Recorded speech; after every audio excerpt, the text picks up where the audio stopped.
Approach 34तम वार्षिक उत्सव सोनक्षेत्र एवं शिशु उत्सव अवसर ए सभारे उपस्थित थिबा आजिर मुख्य अतिथि श्रीजुक्त कुलमणि षडंगी आमे कुलमणि भाईना बोली कहबू जे नाबार्ड महाप्रबंधक पदरे रही अवसर नहीं निकट में मु प्रथमे कृतज्ञता ज्ञापन करुच्ची आम गहन उपस्थित रही आमको उद्बोधित कर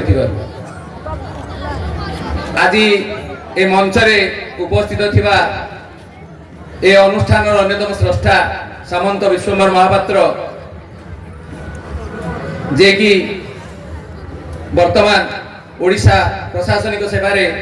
नियोजित अछंती मंच रे अछंती मोर जने प्रिय छात्र दीपू तमे जाकू शिव सार बोली जानिच से ए अनुष्ठान जनाशुना छात्र ए वर्षर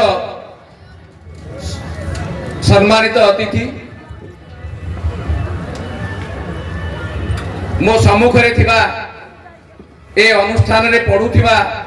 छात्र छात्री मानकर अभिभावक मंडली अनुष्ठान समस्त कर्मकर्ता ए अनुष्ठान को आगु को नवा पाई जो माने निजकू समर्पी देइथिले श्रीयुक्त लक्ष्मीकांत दास आलोक कुमार प्रधान और अनेक शिक्षक जो माने आज नहांती किंतु अछंती मो आगरे ए अनुष्ठान ए उत्सव को समस्त सम्मुखरे पहुंचाई उपस्थित थिबा मीडिया बंधुगण मोर श्रद्धेय पिला माने शेषरे सभापति अभिभाषण जेतेबेले शुणिमार धैर्य न थाए तेरे सभापति हिसाब से मुझे किसी कहबिनी गोटे कथा जहाँ आमको उद्बोधन देला बेले बुलमणि सार आमको जहाँ कहूथिले ताकू मु केवल दोहराई देवी जे आउ थरे दोहराई देले हुए तो आमर आउ टिके से काम प्रति आग्रह रहिबो मात्र आमे गोटे थीम कथा आलोचना करुथिले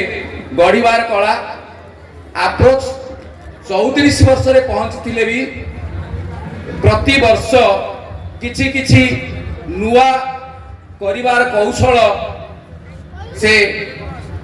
पिला मानक भितरे देई आसीची अतीत रे ए अप्रोच गोटे न्यूज रीडर देइथिला पिला माने हेतेले खबर कागज टी पढ़िबार सुयोग पाउनथिले ए आगे गोटे खबर कागज पढ़िबार स्टैंड थुआ होतला पिला माने आसी सेठी पढुथिले प्रति वर्ष किछि किछि नुआ से पिला मानक भितरे सृष्टि करी चलीची ए होउची अप्रोच गढ़ीबार कला पिला मानक भितरे कोन अछि ताकू खोजी तांकू आउ टिके आगु को नबा पाई तांको भितरे टिके कॉन्फिडेंस बढ़ाइबा पाई अप्रोच ए अभ्यास जारी रखिची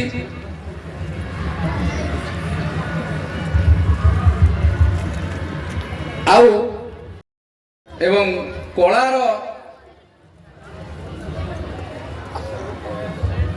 उन्नति पाई पिला मानक जेते बेले मुख्य अतिथि महोदय देखुथिले ता ऊपर जो टिप्पणी रखिले ताहा मध्य आम गोटे उपदेश हो आमको सीटा टिके भाविबा को पड़िबो जे एठी जेते पृष्ठा थिला अधिकांश पृष्ठरे कविता देखिबा को पाउथुलु पिलामानक भितरे सृष्टि करिवार प्रकृति थिले मध्य आमे हुए तो तांकु टिके दिग्दर्शन देइने से माने छोट छोट गप प्रबंध अणुगल्प ए सब केमती लेखिबे एवं कमी कमी आसुची कि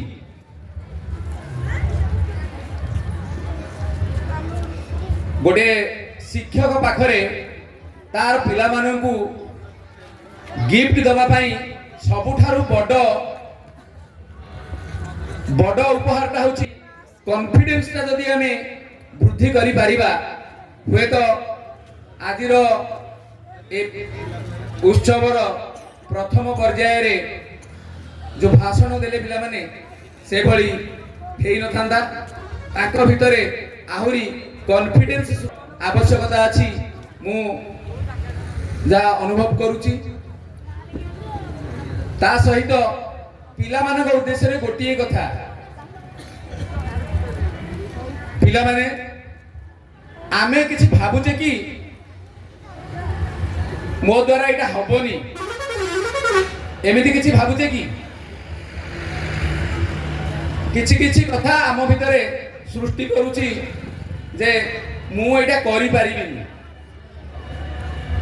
कौनसी कथा करि पारिबिनी ए जो शब्द ए जो इम्पॉसिबल शब्दटी जहाँ को नहीं खंडपड़ा माटी निजर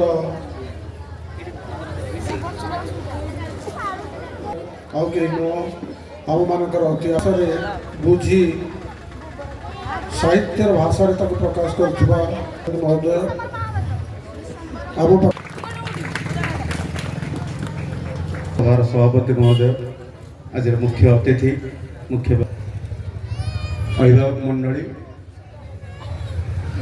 एवं प्रत्येक आप्रत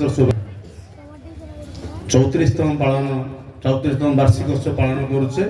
संख्या 3-4 कथा मोर वक्तव्य रखी 3-4 मिनिट भीतर सारी चंदन सारे कही सारे संक्षेप सारे छोट कथार मोर वक्तव्य आरंभ करी कथाटा तुमको 100 थर पारे 100 कथार गपटे शुण छोटिया पूर्व दिग को मुह कर ठिया लांज कौ दिग को थे कहल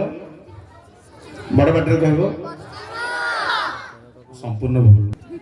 गोटे कईछ ठेकुआ गप तो दौड़िया पाला पुणी हारिलु कौन ठेकुआ आसी कईछ कहला जे कईछ भाई शुणु मुझे शोई पड़ी बोली हारीगली ए गोटे कम कर आउ थे दौड़ प्रतियोगिता लगेगा कईछ कहला ठीक अच्छे चलो ये बाट न जाए आउ गोटे बाटे जावा पुणी दौड़ है से सब पुणी ही कईछ देता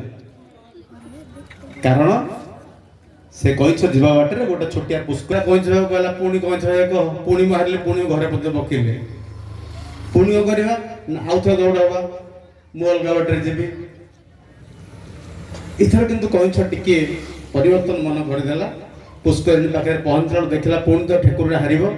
तेणु कईछ कहला ठेकुआ को ठेकुआ पिठी रे बस अभिप्राय है जे अप्रोच गोटे अनुष्ठान गोटे परिवार रही चली प्रथमे गोटे ताली देव समस्ते अप्रोच पाए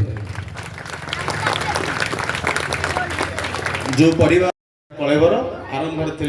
6 जन पिला आज पाखापाखि अच्छा ये गोटे तार कर्तव्य रही तृतीय कथाटी है गोटे अनुष्ठान प्रीति पिला माने दीपू सार तुम रुहतु एवं छात्र कहला तमें कौन सुर चटाणटी तल चटाण कहला अरे कांथ हो बा छात हो तापर जिते महला गढ़ गढ़ आज दृढ़ अच्छी ये चटाण लगे आज आम पाखे से चटाण अच्छी से चारिपट कांथ अच्छी से छात अच्छी एवं से भावना भी अच्छी वर्तमान अच्छी ଅତୀତ ତ ଅଛନ୍ତି, ଭବିଷ୍ୟତ ବି ଅଛନ୍ତି, ସମସ୍ତେ ଅଛନ୍ତି। ଏ ସମସ୍ତଙ୍କ ମିଶ୍ରିତରେ ଗୋଟେ ଅନୁଷ୍ଠାନ ଦୀର୍ଘଜୀବୀ ହେଉ ଏବଂ ଯେଉଁମାନେ ଆମର ଶୁଭଚିନ୍ତକ ଅଛନ୍ତି ସେମାନଙ୍କର ଭଗବାନ ଉତ୍ତରୋତ୍ତର ଉନ୍ନତି କରନ୍ତୁ। ଏବଂ ଆଉ ଗୋଟେ କଥା ଅତିଥିମାନଙ୍କ ପାଇଁ କହିଦେଇକି ଯିବି, ଯେଉଁ ଗଢ଼ିବାର କଳା ଆମେ ପ୍ରଚେଷ୍ଟା କରିଛୁ, ଆପଣମାନେ ସେମାନଙ୍କ ମନ୍ତବ୍ୟରେ କିଛି ରଖିଲେ ତା ଆସନ୍ତା ସମୟରେ ଏହି ଅନୁଷ୍ଠାନ ଗଠନରେ ସହାୟକ ହେବ। ଆପଣମାନଙ୍କ ଯେଉଁ ଅନୁଷ୍ଠାନ ପ୍ରୀତି ରହିଛି ତାହା ସବୁଦିନ ପାଇଁ ରହୁ, ସେଇ ସଂଗଠନ ସେଇ ଭାବନା ଚିନ୍ତାଧାରା ନେଇ ଏବଂ ସମସ୍ତଙ୍କର ଉତ୍ତରୋତ୍ତର ଉନ୍ନତି କାମନା କରି ମୋର ବକ୍ତବ୍ୟ ଶେଷ କରୁଛି।